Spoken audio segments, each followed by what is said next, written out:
Christmas ദിനത്തിലും ഉക്രൈനിൽ ശക്തമായ ആക്രമണം നടത്തിയിരിക്കുകയാണ് Russia.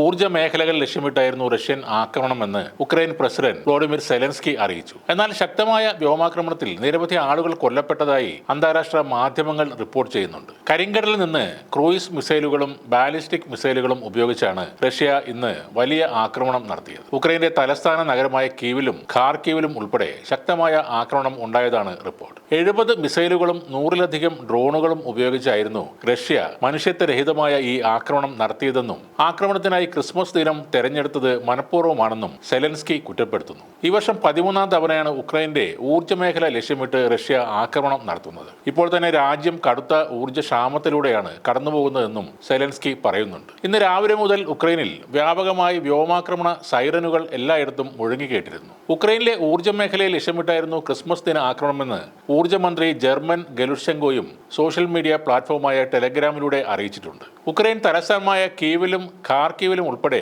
ശക്തമായ ആക്രമണം ഉണ്ടായതായാണ് റിപ്പോർട്ട്. ഒരാൾ മരിക്കുകയും നിരവധി പേർക്ക് പരിക്കേൽക്കുകയും ചെയ്തിട്ടുണ്ട്. അതിശൈത്യത്തെ നേരിടുന്ന ഉക്രൈനിൽ ഊർജ്ജ മേഖലയെ ലക്ഷ്യമിട്ട് റഷ്യയുടെ ആക്രമണം തുടരുന്നത് ജനങ്ങളെ വലിയ ബുദ്ധിമുട്ടിലാക്കിയിട്ടുണ്ട്. കഴിഞ്ഞ ദിവസം സെൻട്രൽ ഉക്രൈൻ നഗരമായ ക്രീവി റിയയിലെ ഒരു അപ്പാർട്ട്മെന്റിൽ ബാലിസ്റ്റിക് മിസൈൽ പതിച്ച ഒരാൾ കൊല്ലപ്പെടുകയും 15 പേർക്ക് പരിക്കേൽക്കുകയും ചെയ്തിരുന്നു. ക്രിസ്മസ് ദിവസത്തിലെ ആക്രമണത്തിൽ പരിക്കേറ്റവരിൽ 4 പേരുടെ നില ഗുരുതരമാണ്. ഉക്രൈൻ പ്രസിഡന്റ് വ്ളോഡിമിർ സെലൻസ്കിയുടെ ജന്മനാട് കൂടിയാണ് ക്രീവി റിയ.